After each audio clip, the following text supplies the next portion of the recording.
Cooking दिल से में आपका स्वागत है फ्रेंड्स। आप लोग कैसे हैं? होप बहुत ही अच्छे होंगे फ्रेंड्स। अगर आप मसालेदार सब्जियां खा के बोर हो गए हैं तो चलिए एकदम सिंपल से आलू पालक बनाते हैं बिना मसालों के। बहुत ही टेस्टी बनती है, बहुत ही इजी है। तो कढ़ाई में हमें तेल डाल लेना है और तेल गर्म हो जाने पर उसमें मुट्ठी भर लहसुन डालना है। लहसुन को अच्छे से ब्राउन होने तक पकाना है। जब लहसुन पक जाएंगे तो आपको इसमें अपने स्वाद के अनुसार मिर्चें डालनी है। तो मैंने इसमें 4 मिर्चें ली हैं और बारीक काट लिया है और इसे भी हमें तेल में अच्छी तरह से पका लेना है। उसके बाद हमें फ्रेंड्स आलू लेने हैं 500 ग्राम और आलू को छील के अच्छे से वॉश करके अपने मनपसंद शेप में आप काट लीजिए। चाहे लंबे लंबे काटिए, चाहे इस तरह से चौकोर जिस तरह से मैंने काटे हैं इस तरह से काटिए, जैसा चाहे मन वैसा काट सकते हैं। तो मिर्चें हमारी पक चुकी हैं अच्छी तरह से। अब आप इसमें हमें आलू डाल देना है और आलू डालने के बाद उसे अच्छे से मिक्स करना है ताकि जो तेल की कोटिंग है हमारे आलू पे अच्छे से हो जाए। और इसके बाद इसी टाइम हमें नमक डाल देना है और अच्छे से मिक्स करके इसे पकने के लिए ढक देना है। 4 से 5 मिनट तक इसे हम ढक के पकाएंगे और 4-5 मिनट के बाद इसे खोलेंगे। तो फ्रेंड्स 4 से 5 मिनट हो चुका है, अब इसे खोल के देख लेते हैं। तो देखिए आलू एकदम थोड़े से सॉफ्ट हो गए हैं और काफ़ी थोड़ा पक भी चुके हैं। और जैसे थोड़ा सा हल्के हल्के से जिस तरह से आपको मैं दिखा रही हूँ ब्राउन इस पे पैच आ जाए, मतलब थोड़े थोड़े से लगे हो जाएं, तो उस टाइम इसमें पालक डालना है। तो 1 केजी मैंने पालक लिया है इसमें और इसे वॉश करके अच्छे से बारीक काट लिया है। तो इसको अच्छे से अब मिक्स कर देते हैं। तो पालक जो है बहुत थोड़े हो जाते हैं, आलू इसलिए कम ली है और पालक को ज़्यादा लिया है।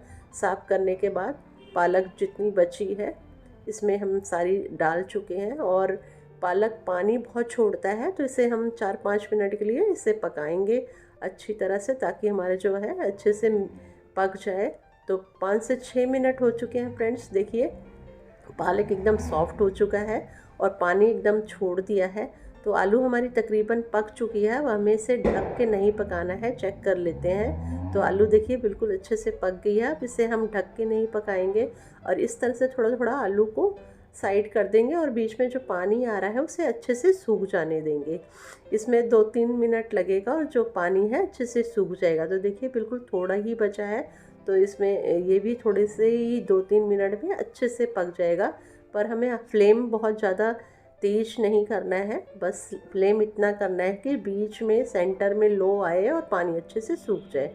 तो देखिए पानी काफ़ी सूख चुका है। अब इसे अच्छे से मिक्स कर देते हैं ताकि सब्ज़ी जलने ना लग जाए। तो अच्छे से इसे हम मिक्स कर देंगे और इसे 2 से 3 मिनट तक और अच्छे से पकने देंगे। पक तो चुका है, मतलब जो पानी इसमें मॉइस्चर है अभी ज़्यादा वो भी ख़त्म हो जाए।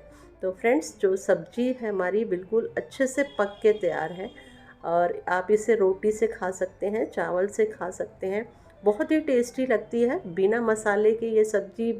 बहुत ही टेस्ट अच्छा आता है इसका। बस आप में को क्या देखना है कि इस सब्ज़ी में लहसुन और हरी मिर्च का कॉम्बिनेशन बहुत अच्छा होना चाहिए। लहसुन इसमें थोड़े ज़्यादा डालने पड़ते हैं। आप अगर आपने 1 किलो पालक ली है और आधा किलो आलू लिए हैं तो बहुत मुट्ठी भर के आपको डालने हैं, उससे टेस्ट अच्छा आएगा। तो फ्रेंड्स सब्ज़ी तैयार है, आप रोटी चावल किसी से भी खाइए, वो बहुत ही अच्छा लगेगा। तो फ्रेंड्स अगर आपको मेरी रेसिपी पसंद आई तो मेरे वीडियो को लाइक कीजिएगा, शेयर कीजिएगा और मेरे चैनल को सब्सक्राइब कर लीजिए। नेक्स्ट वीडियो मिलेंगे। Thank you for watching.